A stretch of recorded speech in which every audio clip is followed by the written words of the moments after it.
Hello and welcome to tonight's preview show for Doncaster, and it's the 4th of January. First race is a 6:09. It's an A2 grade event, this one. I thought it was a tricky enough race. I see there've been money for Lightfoot Dixie, and unfortunately, because it was a non-SIS meeting, I haven't got the videos for Boxing Day where Lightfoot Dixie ran in an open over the 483. Now, normally a decent runner over the 450 meter in B2 grade, but I didn't feel that she was or he was that sort of a good thing as the betting suggests. The thing is, I guess that he can trap. He is a good starter, but there is a bit of pace on his inside in the shape of Sharpie Spotty Dog, and also My Blue Boy, who probably hasn't quite been firing since drop from A1s into these A2. Travilla Storm and My Blue Boy. Travilla Storm's in 2. My Blue Boy's in 3 again. Travilla Storm was drawn on the outside, and I don't think there's a lot to choose between them to the turn. So Travilla Storm could have a bearing on this race. And I just thought that Sharpie Spotty Dog had a good draw up on the inside, fairly one-paced, but will hug the rails and maybe just get into the contest late. Sharpie's Wilbur ran all right last time out at a big price. I didn't really fancy him too much. John Sharp actually has got 3 runners in this race. Bancher, JD as well, I thought had a little bit to do in track 5. So all in all, it was very tricky. And at the prices, I didn't really have a bet. I just sided with the red as drawn on the inside. On to race 2, a vacant trap in track 1 here. This is scheduled as a 5-dog affair for this A4 grade event. I thought that the runners were 3 and 4 down the middle here. Guitar Bob's got a slight ease in grade. He's not always the best of breakers.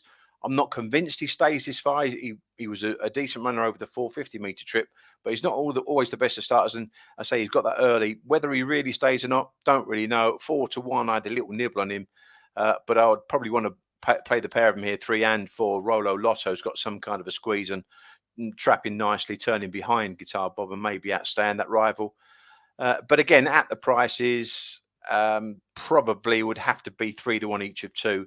Just have a small play in 3 and 4 in race 2. On to race 3, and this is an A3 grade event and forward thinking. It keeps frustrating. Is that a nearly dog? He ran all right last week, to be fair. We put up Tommy Zelena. He's give us a little bit of a scare late, forward thinking. He really wants to be in track 1 here. Midas Lassie probably wants to be in 2. I think they should be drawn the other way around, really. But Midas Lassie's coming up from A4, shows a little bit, just runs off a little bit on the turn, and probably isn't the strongest of stayers. Whereas forward thinking is, as I say, I probably would prefer him pitched on right on the fence. But at the prices 5-2 and 11-4, I had to have a bit of a play here because I just think he's the fastest dog in the race. His kennelmate Sharpie's Ting Tings in 3 is a bit of a misbreaker. Got in and out form, really. Has got some kind of a squeeze. Kosar Wonder probably wants to be drawn a little bit nearer the inside from 4 here. Bit of a tricky perch. And you could say the same for Racket All Sonic out in 5. Probably wants to be drawn inside a little bit. That gives Romantic Call a decent run to the turn. But again, up in grade, I didn't think was quite good enough. So if we get a clear run with forward thinking, I'm pretty sure that this one will claim the race late. On to race 4. This is an A5 grade event. Had a little nibble here at Optic Magic. I put this one up at 7-2. I think I got a little bit bigger than that, but it's only a small play because Optic Magic, again, been running 450s. Had a qualifying trial 2 runs back, and this is the first time over the 483. Always looked like it would be a 483 dog. She does stay on really well over in sort of B5 company. Has met Eden Honey before, and Eden Honey tends to lead, but conversely doesn't quite stay the 483 meter trip. I think I'd want to stay on to save on 5 just in case Eden Honey does just, but the prices didn't allow me to, but might drift out in the matchbook exchange, so it might be worth you saving. But just a small play 4 and try and cover on 5, or even have a 5-4 forecast. I didn't really fancy the rest of them. Roy Rover's an interesting runner, but a slow breaker and runs on late, and I thought that one would be behind Optic Magic. On to race 5. This is a B4 contest. An interesting race, this one. I was 4 and 5, really. A Midtown Milo has got a drop in grade here and showing nice pace of the turn. So I thought this one could lead off and clear Jumeirah Meadow. Penny Cecily is the other runner, but the price has contracted a little bit, and she's 17 weeks out of season. Not always the best of starters, and I'm not too sure she's quick enough to get round Midtown Milo. And I think she might be on the back foot trying then to reel in that rival. But just in case, I might try and save mistake again if that one drifts out on the Matchbook Exchange. Anik is an interesting runner. He showed a flash of ability. He's a bit of hit and miss, and he's not really what you call a prolific winner, but he does stay nicely. And if he got any kind of run late, he might be some kind of a danger. But yeah, a little play there. Midtown Milo, I thought was a decent price at 130 earlier on. I think you can still get about 5 to 2. So that's the bet in race 5. Moving on to the 6th. Interesting race this. I thought that Rosanda Katie could lead all the way. She's be a bit vulnerable in the closing stages, but who to? Probably only Rosie Star. And I think she's met that rival twice in the last couple of months and beat her twice.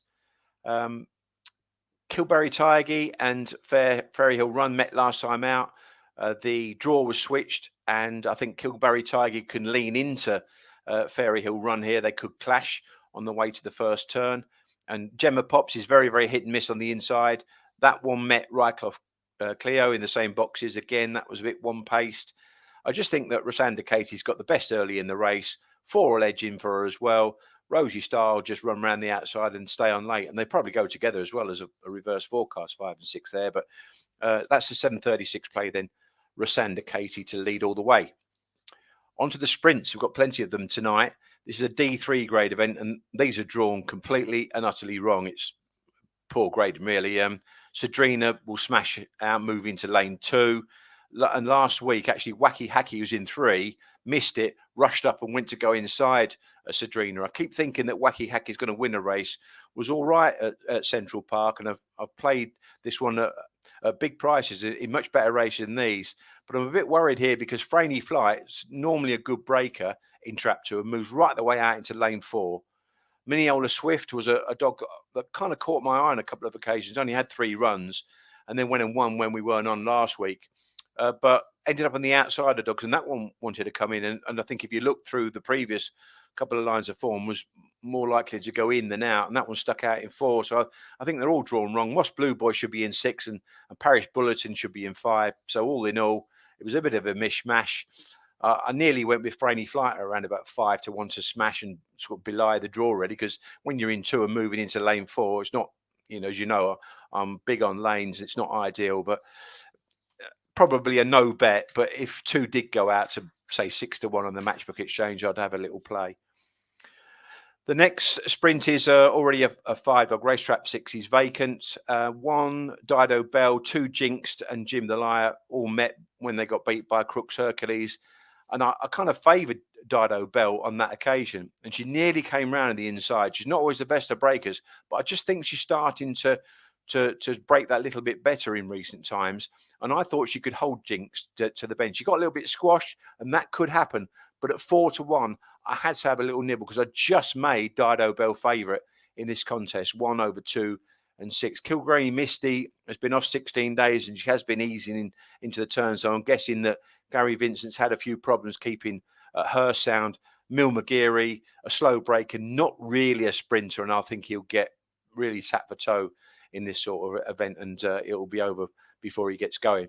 So just a tiny bet there. Dido Bell at a decent 4 to 1. Moving on to race 9. This is a D4. It's not a great race, this one.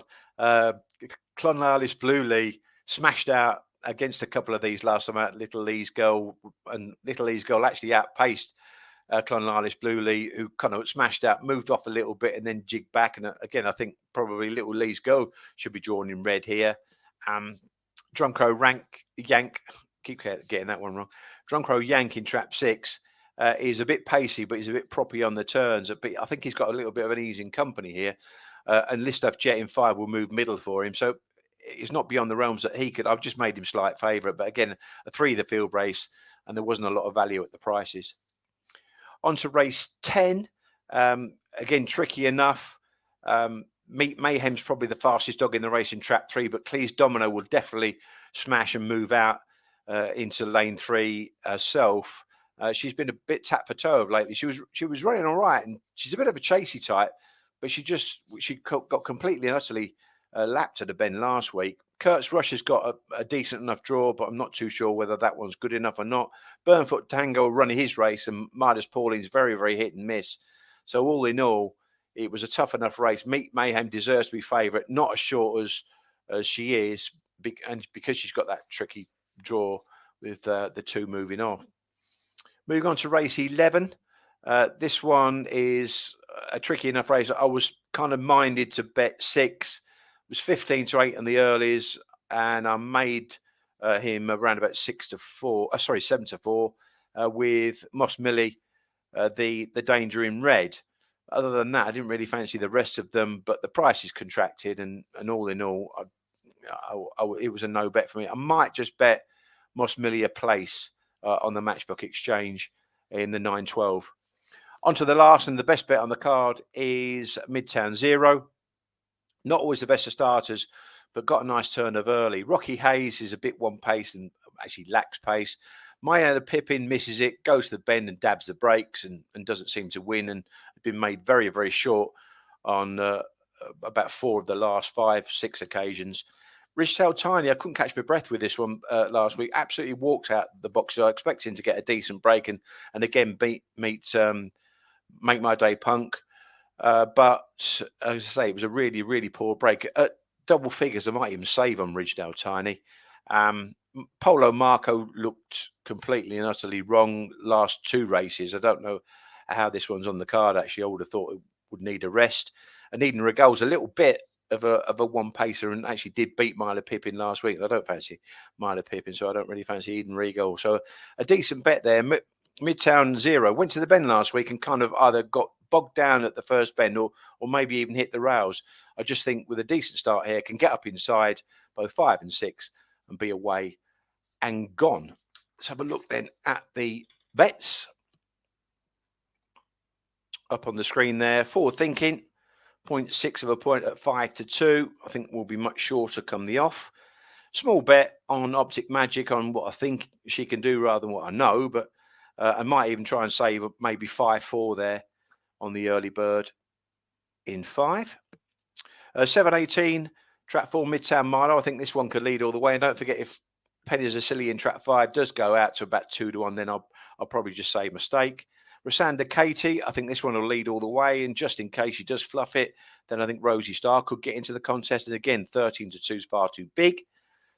Dido Bell, just a little nibble on this one, on the draw more than anything else. And 4-1 I thought was overpriced. And the best bet on the card, Midtown Zero at 100-30. I make this one 6-4, should be much, much shorter. As ever, be lucky, and we'll catch you again at the weekend.